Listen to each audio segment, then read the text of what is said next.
Hey guys, welcome to Wrestling Days and welcome to this unseen video. This is where we round up all the talking points from social media, and this is obviously being recorded directly after Crown Jewel. I wanted to get this out there because anything that's kind of happening right now in the aftermath of the event, we can round that up in another unseen video later, but this one really is focused on Crown Jewel, on the event itself.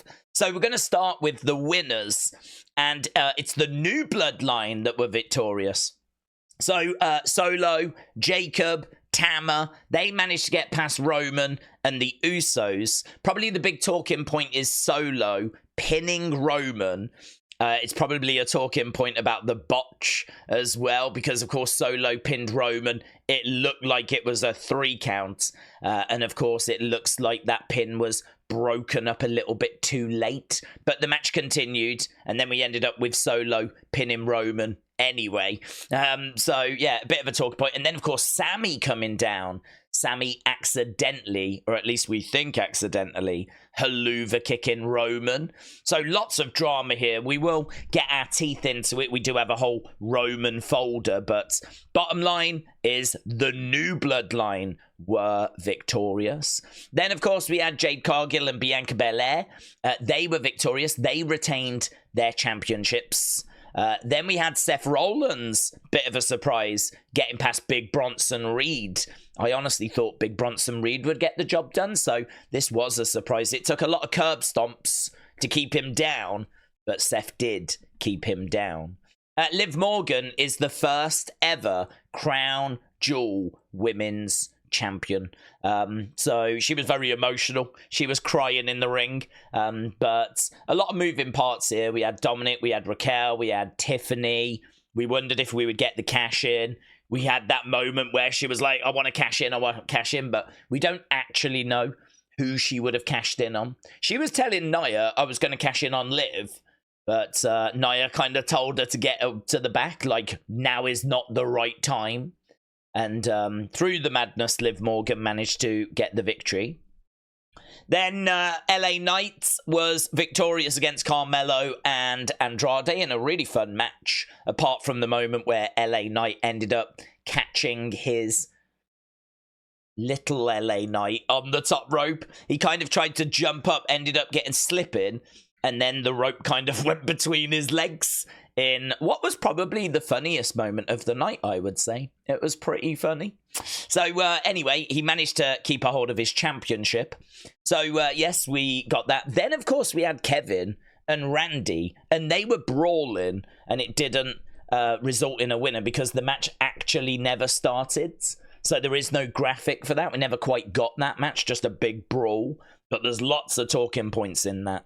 And then, of course, our main event, Cody Rhodes was able to get past Gunther just in a clean match. No outside interference. So Cody getting the victory there. And yeah, good. Really good match, actually. Really, really enjoyed it. So let's start, shall we, with Roman, because this was the first match of the evening. We got a few bits in here. So Jey getting his own entrance. What a way to start. Jey's entrance. The crowd were going crazy. So Roman came out with Jimmy. Jey got his own entrance. So that pop, said Wrestle Features. It was special. And then here as well, we had a bit of drama because Jey, I think, tagged himself in when Roman wanted to get in. And so Roman had a little bit of a look at Jey, like they're definitely teasing tension still between these two, between Roman and Jey. So definitely some tension that was still teased there. So Jimmy was late on the breakup, so this was the pin. I'm not going to play the footage because obviously it's going to be copyrighted. I have watched it. It is a 3, right? The ref, had he have counted it, it would have been a 3. So really, this match should have ended a little bit earlier than it did. But to be honest, even if they had ended it earlier than they should have, we still would have ended up with the same results. Sami came down because obviously the Bloodline were being attacked. Sami came down to try and help them. We didn't know whose side he would be on. He ended up attacking Solo, which wasn't a big surprise. We've been saying, I think Sami is not working with Solo. I think Jey just saw him at like the worst moment. I'm sure Solo just called him over to have a word. So, you know, Sami was talking to him, but it was nothing more than that. So he came down to help his friends, or friend. I'm not sure he's keen on Jimmy or Roman, but he has still got a soft spot for Jey, and basically ended up Helluva kicking Roman by mistake. This is a really interesting moment here, right? Fade said, look at Roman Reigns in the background. Was he hating? And it is true. You could see when Jey was coming through the crowds, Roman had an interesting look on his face. I don't know if he was hating or if it was just a case that he was kind of getting into the zone. I'm not sure, but that was a very interesting look from Roman. This as well, this is everywhere. Crispy Wrestling showing a very dejected Cody at WrestleMania 39 as Roman celebrates in the background. Look at this. A dejected Roman. Not as Sami is celebrating, but this has not gone right for Cody. This has not gone right for Roman. Roman got pinned. And then to make it worse, he got Helluva kicked after. So there's real problems with the OG bloodline at the moment. And I haven't actually seen this. This is Sami when he was walking away. This was not their night.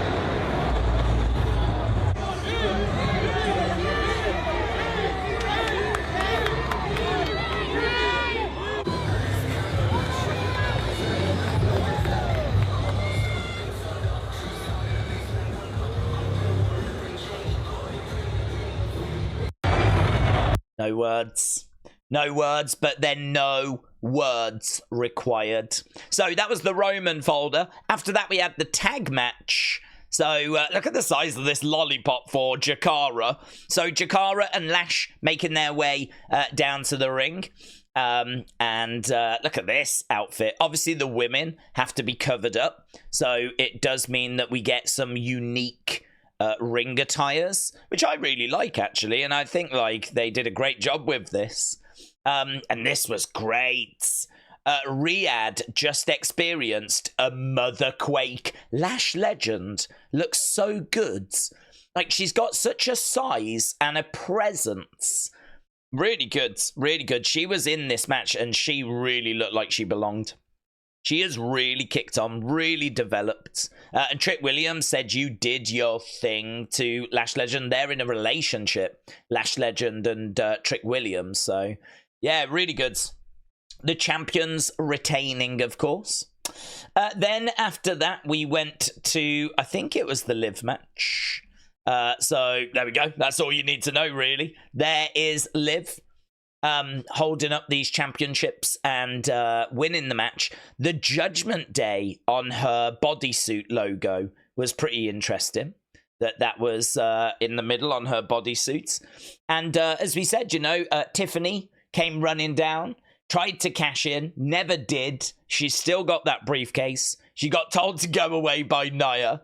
She sort of thought twice about it and then kind of came back to the ringside area. And, you know, what with her on the outside, Dominic on the outside, Raquel on the outside, it ended up being too much of a distraction and Liv secured the victory. So that was that. We have got Kevin Owens and lots here. So big brawl, match never starts, loads of officials try to calm these guys down. Kevin hits a stunner on the ref. I mean, there's going to be repercussions regarding that, right? Adam Pearce gets in the ring to try and calm things down. He gets RKO'd. There's going to be repercussions for that, right? Then we got this crazy spot on the outsides where Kevin ended up launching himself onto Randy, who was on a table in the crowds, right? That was bonkers. Austin Creed, Xavier Woods, he said, bro, we are going to crush SmackDown at Survivor Series. Did y'all see Nick Aldis run away after Pierce ate that RKO, my GM can beat up your GM. So Xavier Woods is still very much banging this drum for Team Raw against Team SmackDown. We spoke about that in recent Unseens, and this was a tweet that Xavier Woods put out. And people just saying, like Fade said, just a friendly reminder, Randy has already paid his fine in double last time, so he's good. It is true, there was a segment where he paid because Nick Aldis had been RKO'd, and he said, I'm going to give you double because that's for the next one, right? The only thing is, he didn't RKO Nick Aldis this time. He actually RKO'd Adam Pearce, so I don't know if he might need to pay another fine. Even though he paid a bit more in advance, he paid the wrong person. He RKO'd Adam Pearce this time. And as James Chadwick said in our live chat, they can absolutely use this story as a way to get us to Team Raw versus Team SmackDown. Because basically a SmackDown superstar RKO'd the Raw GM. So that can definitely fuel tension. So we might get to the Survivor Series match from this. So that was that. Then we do the LA Knight one. So here, yes, as LA Knight was making his way down to the ring, right? Michael Cole turned to Corey Graves and called him Cody. Right, so people picked up on that. Cole called Corey Graves Cody. So, and that's the clip again. We can't play it, unfortunately. This is the moment that LA Knight got himself caught on the top rope. Again, we can't really play it, but hopefully I can get away. He literally just chucked himself onto the top rope. So there we go. I mean, that is that is really unfortunate, isn't it? That for me was the funniest part of the night. He was trying to jump up here so that he could deal with Carmelo and Andrade. He ended up just chucking himself. What must be going through his head as he's kind of sat on that top rope, knowing that he just botched? What must have been going through his mind? Yeah, I included this because it was pointed out, I think again by James, no prime bottle in the ring, no prime hydration station. I don't think there was last time either. I think this is something to do with the rules of Saudi Arabia, but still very, worth pointing out, very well noticed. This was Carmelo after, gutted, because obviously LA Knight retained. So that was Carmelo's reaction. So little fuego, thank you. Seth and Bronson, right? Let's have a little look. Look at this. Look at the marks on the body during this match. It was pretty brutal. That, I think, was when he got chucked into the timekeeper's area.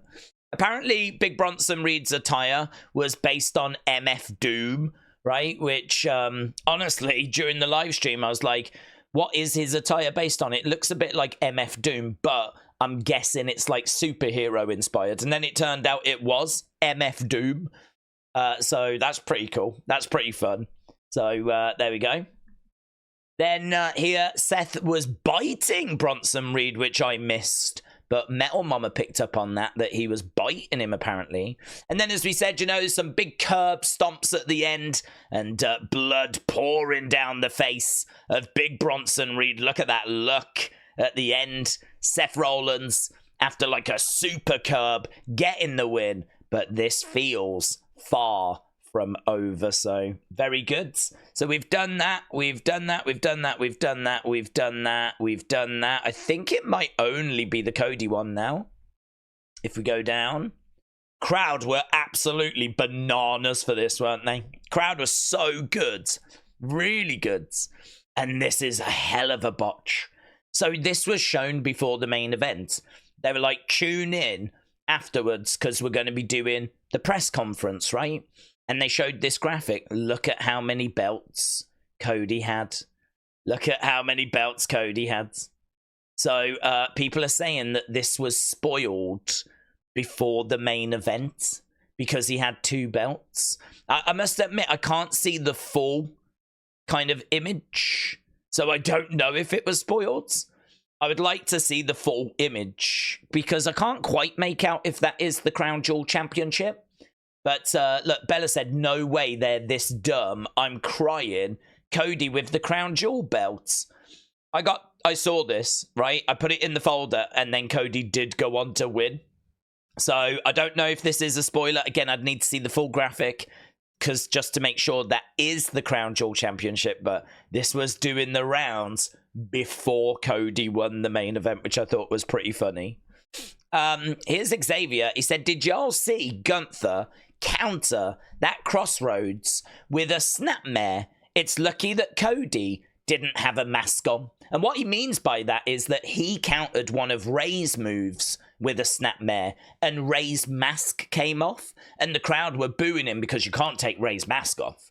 So Xavier's like, did you see that Gunther just did the exact same thing as me? It's lucky that Cody doesn't wear a mask, right? So Xavier was tweeting out quite a bit tonight. Cody and Gunther shook hands after. I'd love to know what Gunther said. I think it would be something like, you might have won this one, but we will run this back. You know, I think it must have been something along those lines. There was some words exchanged at the end of the match. People pointing out that the finish was straight out of Bret Hart's playbook. I think this is Bret Roddy Piper from like WrestleMania 8. And the finish, very similar here. So rolled over, Gunther's shoulders down, 1, 2, 3. He steals it, you know. He gets it by an absolute whisker. So if you're going to steal from anyone's playbook, stealing from Bret Hart's playbook, certainly no bad thing. And this is how the show ended. They brought Liv out. She had her title. She had the Crown Jewel title. Cody actually wore the Crown Jewel title. Look how big it is. Look at that. You know, that'd probably keep him safe if he went to war. It's so big. It's huge. And obviously there's his belt as well. So that's how the show came to an end. We do have another folder, though. And that is the Crown Jewel folder, right? These are all the bits and the bobs. So if you just go down. So this was the staging, right? So Barnaby, thank you. That's what the stage looked like. It was really cool. It was really good. With ring announcers being a hot topic lately, it's worth noting that the Crown Jewel ring announcer is NXT's Mike Rome, said WrestleVotes. So, Jordan, shout out to you. Look at this. So it was announced on the pre-show, the kickoff show, the countdown show, that these two had been involved in a crash a couple of days ago. Now, I don't know if that's true. I couldn't find anything on Cathy Kelly's socials, but they spoke about how they'd been involved in like a dune buggy crash. And then it was Cathy Kelly that posted this after, like, when the show had started. She said, easily the most terrifying moment of my life. And here's some footage of it. So, I mean, you can see the wheel there. Like, this was a buggy crash. So, I mean, I'm guessing this is true. I'm guessing this happened. There's been no reports of this. And there was nothing on her social media. So the first time we heard about it was from the countdown show today. So, interesting. And Cathy said, look, whatever you think of Kevin, his first instinct during their crash was to protect me. So if his instinct says that someone paid off the driver, ... right? And the reason why he's saying that, let's whoosh this over. Here, look, he says, Kevin Owens has revealed that he and Cathy were in a dune buggy accident 2 days ago. Something Owens believes Randy or Cody intentionally set up. 2 days ago, we got here in Saudi Arabia, and we've got some great activities lined up. Go and enjoy yourself. We got into a dune buggy and we flipped. We rolled several times. We were in a car accident 2 days ago. And you know why? I have no doubt the driver was paid off by Randy or Cody to make that happen. Because everyone is against me. Do you know that? Everyone is against me. Ever since I attacked the little golden boy, Cody Rhodes. Oh, you can't touch Cody. Not Cody. But I did. And he deserved it. None of this is my fault. So tonight they're going to make me do something I don't want to do. They're going to make me fight my friend, Randy Orton. I loved Randy Orton. Randy what happens tonight is your fault. And it's worth mentioning he was wearing a Cowboy Bob Orton shirt as well. That's Randy Orton's dad. So he's been wearing a Dusty Rhodes shirt to troll Cody. And here, look, there we go. So he was wearing a Cowboy Bob Orton shirt. And then the other day he was wearing a Dusty Rhodes shirt. So brilliant, brilliant work. So little Fuego, thank you. This was announced for Raw. So there's going to be a number one contenders fatal four-way match. Seth versus Damian versus Dominic versus Sheamus. And the winner will go on to face Gunther for the World Heavyweight Championship. Don't know when. Don't know if that's at Survivor Series or not. But as soon as the show ended, we actually saw Cody and Liv in these buggies being taken over to the WWE Experience so they could hand their belts over. And their belts are already now on display in the WWE Experience. So it was really good, actually, seeing them being whisked over to hand the belts over. So this was it. Look at the size of that thing. Right, so these are the cases where the belts are being stored. Right, Liv burst into tears because Triple H was talking, like, lovingly about them both. How they deserved it and everything. So she burst into tears for like the 20th time on this show. And so they put them into the cases and they gave them their rings. So the reason why this is a little bit delayed, this video, is because I was waiting for this moment. I think you can just see Cody's a little better. I think it's got the word champion written across it there. And so that is the ring that he's been given. That's the size of it. It's got green on it. I'm sure that says champion. We might go to WWE, actually, their Twitter account after this and see if they've got, like, better pictures. But there we go. That was after Crown Jewel ended. Oh, is this it? There we go. Not really. You can sort of make it out. Brilliant. But again, you can see the colours and the size. You can't quite make out the detail. Hopefully WWE have got something there. So Word of Wrestling, shout out to you. Boulder as well, appreciate it. So that was Crown Jewel. Those are all the individual matches that we've had a look at. We've looked at winners. We've got a few other little bits to go through. So we're moving away from Crown Jewel now. We're going to get a review video up. So if you want to know our thoughts and what we thought of the show, that'll be on the second channel, right? The Wrestling Days Opinions channel. This is just a little bit more on the releases, right? So here's Bayley tweeting out a picture of her with Indy, right? That was 17 hours ago. Obviously, she's going to be disappointed by the news. Steph DeLander said some of y'all are the dumbest MFers because people are believing that Indy found out with that wait, we looked at it yesterday and I said I really don't think this is how she's found out. I think she's just having a bit of fun. I think that she's just, like, you know, trying to make fun of a really depressing situation. And that is as well what Sean Ross Sapp has reported, that no one found out through Sean Ross Sapp or tweets. They all found out the proper way. So when Indy went, wait, she was only having fun, right? So, yeah, Steph DeLander's like, some of y'all are the dumbest MFers, right? Chelsea Green had some lovely words to say. So, Larry, thank you. I know Indy Hartwell's future is full of opportunities and success, but it still hurts to hear the news. I'll miss you at work, Sam. I didn't know her name was Sam. I'm counting down the days, 90 to be exact, until you take over the world. And it's funny, isn't it? Because it was only the other day that we saw Chelsea and Indy doing that little Halloween thing where she dressed up as Chelsea. This one really kind of caught us off guard, Indy Hartwell getting let go. Here's Dexter Loomis as well, tweeting out a picture of Indy with the Women's Championship, climbing the ladder, giving the thumbs up. Dexter was there for that moment as well. Obviously, they had a marriage storyline. They were in a relationship and they were married in NXT. So that is Dexter posting about Indy's departure. Here's Dijak. He said, sorry, I've seen this a few times. Let me add some context. What I meant was that talent would find out about cuts in general are happening and who is being cut from Sean Ross Sapp tweets. It's amazing, isn't it? Not the people that are being released, but other talent that are not being released. They would find out that this is happening through Sean Ross Sapp. It was nerve-wracking because you began waiting for a 203 call, not a Sean Ross Sapp tweet, right? You didn't sit there waiting for him to tell you if you had a job or not. You waited for the phone to go, right? He said it seems like it's got better now since Vince has gone.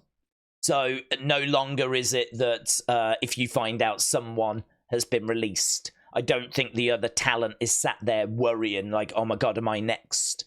It seems to be that they are letting the talent know, and then the tweets, you know, then it gets to the dirt sheet somehow. So I'm not sure of that system, but Dijak says that it's a much better system now, certainly than it was under Vince. And then Indy Hartwell has posted, she said, I got to live out a childhood dream for the last 5 years, and I'm so grateful. I'm just a girl from Australia who never took no for an answer and made her dreams a reality. It all started with a match in Brooklyn at the Barclays Center, and fittingly, it ended there too. Don't cry because it's over. Smile because it happened.